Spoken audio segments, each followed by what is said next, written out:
Day 4. What's up, y'all? Jaron Eichner here, talking to you all about my quest to raise a bunch of money in a bunch of water bottles for soulrevivalinc.org. Make sure you check out their website. They're doing all kinds of dope stuff for the community. Just check them out. I don't even want to go through all the awesome stuff that they're doing, but they're doing a lot of awesome stuff. So what I decided to do was to release an album called The Iridescent. All proceeds and profits will go towards raising water bottles. I actually realized that I got the wrong graphic up.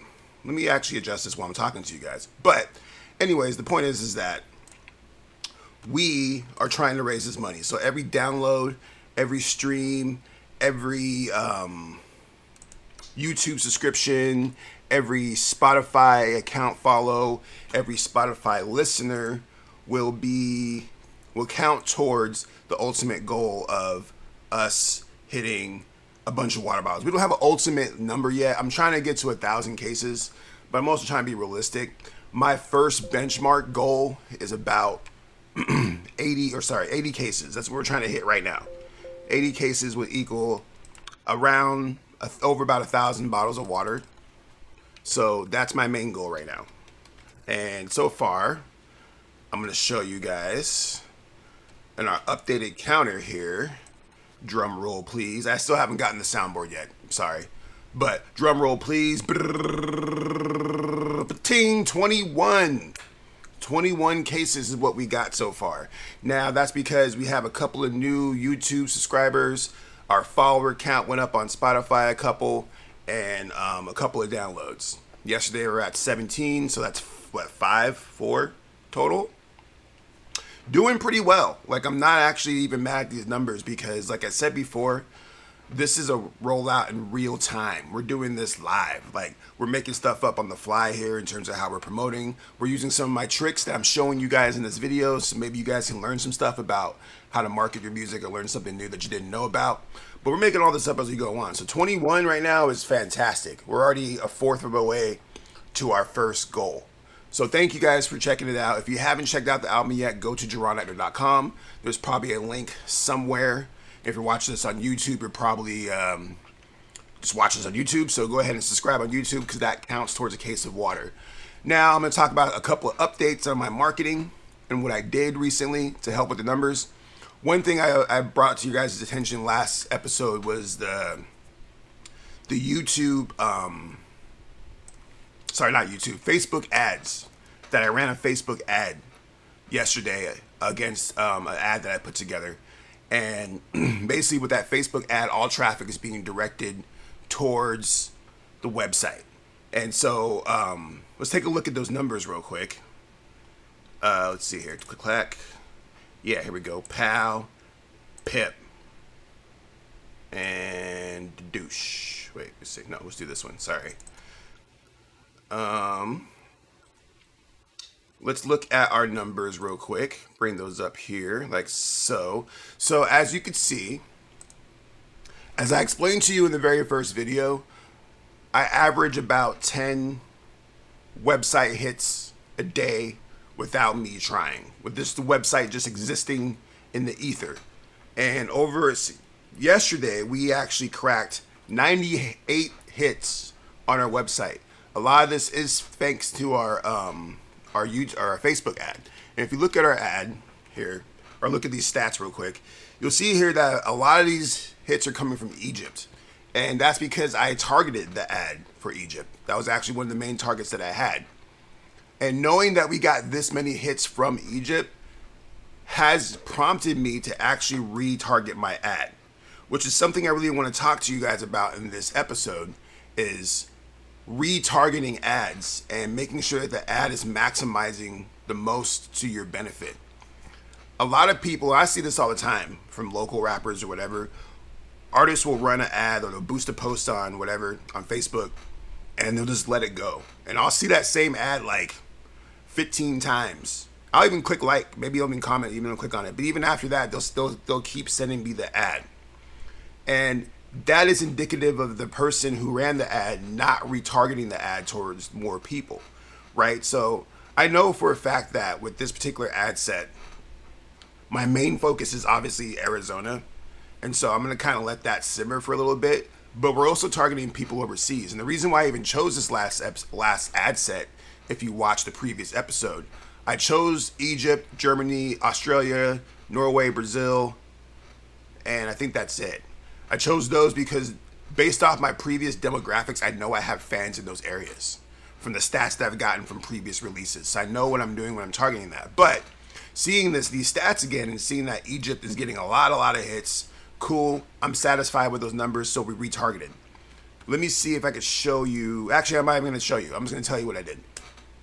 So I retargeted my ad. I went ahead and went into Facebook ads, and I retargeted to different countries. So now we are targeting Spain, and we're getting a little bit more detail with it too. So one of the cool things about Facebook ads that you can do is that you can actually drop a pin in an exact location anywhere in the world. And when you drop that pin, the ad will actually target everybody in a 25-mile radius. I think you could actually expand it to a 100-mile radius.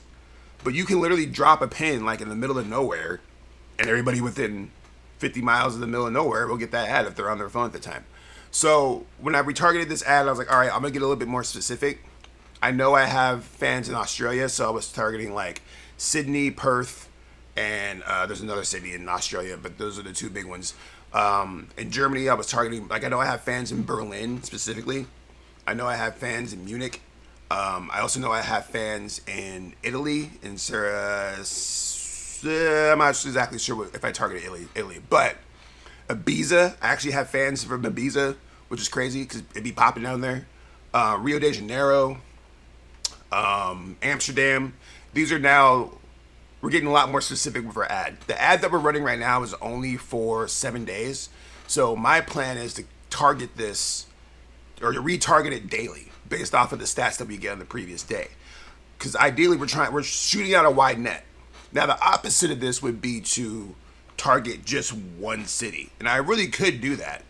And I actually might end up doing that on the back end of this, where after we get the numbers up and the cloud is all there and all the receipts are there, we might just do an ad just for Phoenix, Arizona, just to kind of polish off the ad campaign.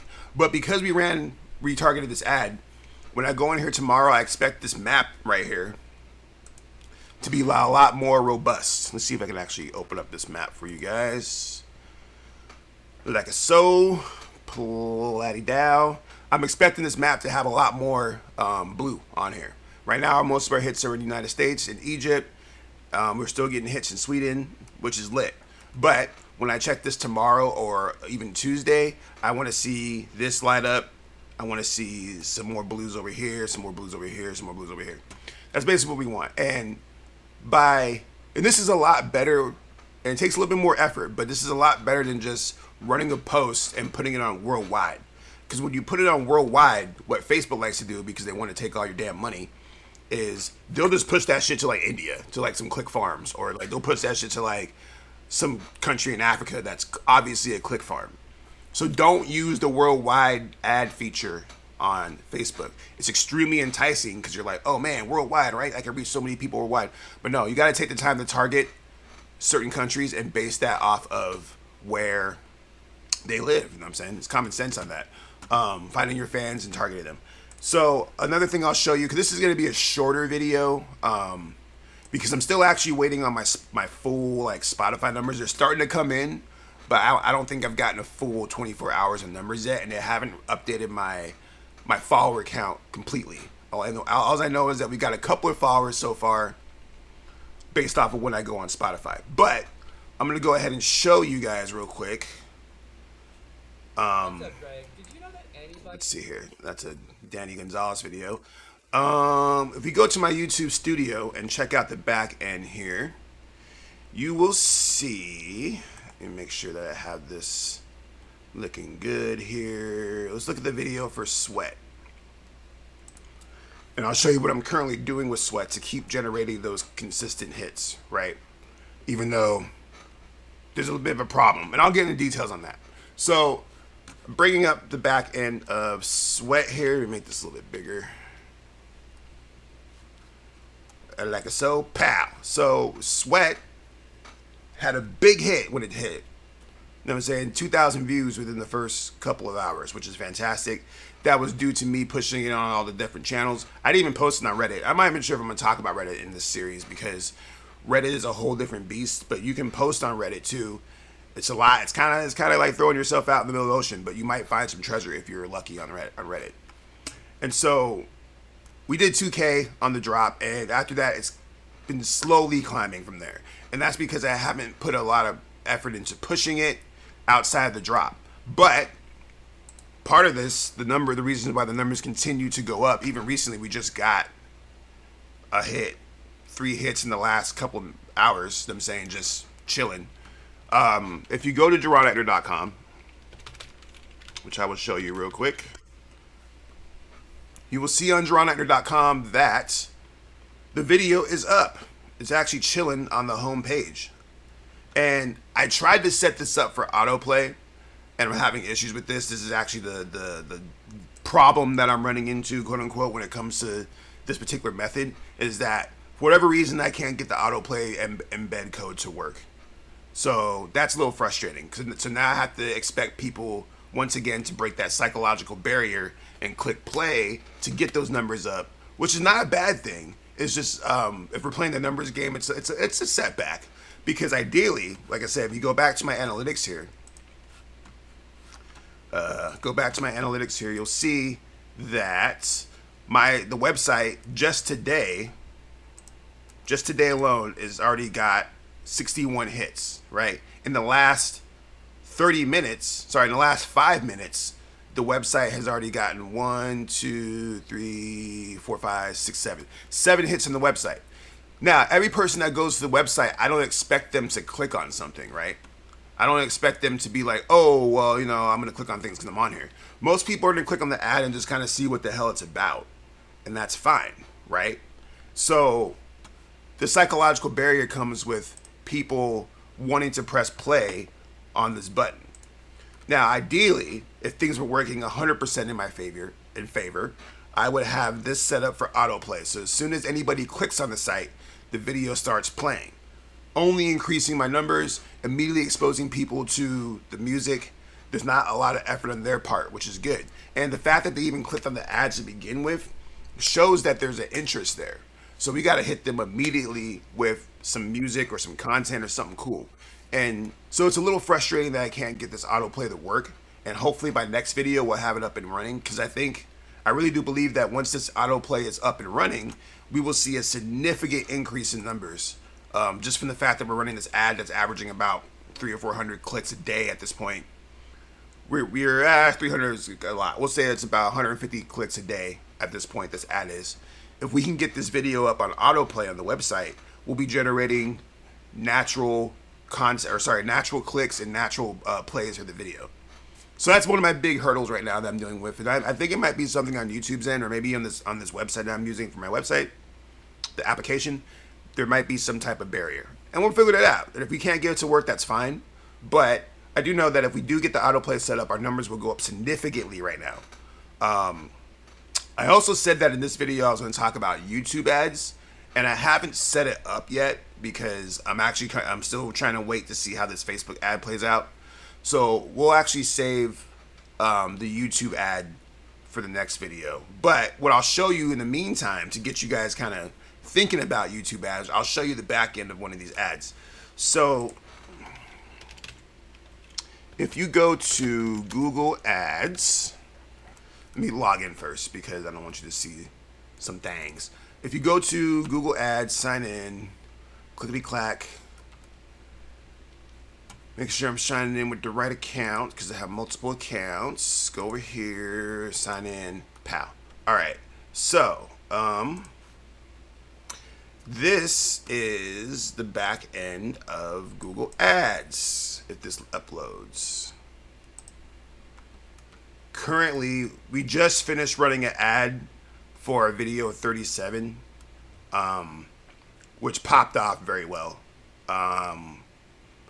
57,000 impressions. You guys probably can't read that. 57,000 impressions, I think this says.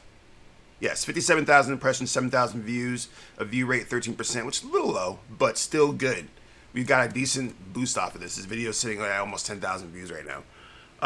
But what's beautiful about this, and I'm not going to be able to show you all this until I know that this is still set up this way, but if you go to new campaign, you can set an ad based off of what you want the ad to do, right? You could do it to drive sales, meaning that you'll probably push them to some type of ClickFunnels for sales. You can do leads, meaning that you can get their email address or some type of contact information from them, website traffic or for the website clicks. These are pretty self-explanatory. I personally like to use either website traffic or brand awareness and reach. And when you click on these, they give you these different options, videos. They tell you the type of ad that you can run in terms of video reach campaign. The type of stream you want to do. Do you want to do a non-skippable in stream? I actually highly don't recommend doing this, because if you do a non-skippable in stream, I think you wind up pissing off a lot of your peoples, because I hate in stream ads that are non-skippable, especially since I'm trying to run it as a music video. It won't be, and it says up to 15 seconds, so just avoid that. You should probably just do efficient reach, etc. and so forth. Now, let me see if this is still set up the way that I like it to be. Yes, so. And once again, I'll go into finer details on this, but as I was explaining in yesterday's video, you can get very, very specific with the YouTube ads. You can choose the type of computer that they use. You can choose demographics. You can segment the audience into different categories based off of the type of music that they like, etc. so forth. You can use any keyword that you want. You can use different URLs and categories to help you classify where you want your ad to target. And you can place, this is the feature right here where you can get the maximum YouTube benefits, I guess. So literally, so I'm gonna show you guys this real quick, because fuck it. Let's say, let me close this so you guys can see my beautiful face. Let's say I'm gonna go to YouTube real quick, and I want to, I don't know, go to music. Ooh, look, Keith Stanfield just dropped a new song, which is literally my target audience. A lot of people be calling me Lakeith Stanfield. So Lakeith Stanfield just dropped a video. Lakeith Stanfield doesn't have crazy followers on here, but he has a very loyal fan base. And if you look at his average video, here, I'll show you guys real quick. On his page, he averages a decent amount of views. He has in the hundreds of thousands. So what I would probably do, and I'm not going to do this right now, but I'm going to show you how powerful this YouTube ad thing is. I could take his newest video, which I know is getting traction right now, copy the ad link, or sorry, the URL, go to the video campaign, literally type it right here, pow. Is it going to let me do it? It might not let me do it with this guy. Let me see. Oh, maybe I put in the wrong one. There we go. Yeah, so you see now here, the Keith Stanfield, nice guy. This means that if his video is ad eligible, which it probably is, your ad or your video or whatever piece of content that you choose as an ad will show up in front of his video. Now, this is why I say that YouTube is by far the best ad set that you can have on all the social media channels, because if you know your audience well enough and you know your fans and you know the people you're trying to target, you can literally put your video in front of your favorite artist or the artist that you think that people will associate you with, right? If you rap like Nipsey Hussle and he keep calling you Nipsey Hussle, you should be putting your ads in front of Nipsey Hussle videos. You should be putting your ads in front of Nipsey Hussle videos. The thing about the ads too, that's also very cool on YouTube, they can be as long as you want them to be. I've seen people run 60-minute ads on YouTube, like full ass like interviews on YouTube ads, because you always have the option of skipping it before your video starts, right? So and I'll probably set this all up tomorrow for the next video. We will probably run an ad for Sweat, and we will probably target, I don't know, a bunch of different artists. I'll probably target his Lakeith Stanfield video, to be honest, but a bunch of different audiences that I feel are associated with my sound. The whole idea being that these people will see my video before they go watch the new Lakeith Stanfield video or whatever. That's the whole idea behind this. So in tomorrow's video, I'll set up this ad tonight, and I'll show you guys my ad set, and I'll show you guys like basically how to set all that up. In the meantime, go listen to The Iridescent. I appreciate everybody who's giving me feedback on the album so far. You guys seem to really enjoy it, which is awesome. So keep enjoying it, and tell your friends, because every time you guys listen to it, every time you guys subscribe to my Spotify, subscribe to my YouTube page, or download it, or whatever, we're giving out waters. We're already at 22 bottles of water right now. So, 22 cases of water. We're already a fourth of the way to our goal. Our first goal, anyways, of 80 bottles of water, or already 80 cases of water. I'm trying to buy a whole ass pallet. So, if you're watching this, go hop on Spotify, subscribe to the YouTube channel, go cop it on Bandcamp, go cop it on iTunes, go cop it directly from the website. I'm saying whatever you want to do, just do it, because that's what we're trying to do. And you can help out, and I'm trying to give you some dope stuff. With that said, I got a lot more content.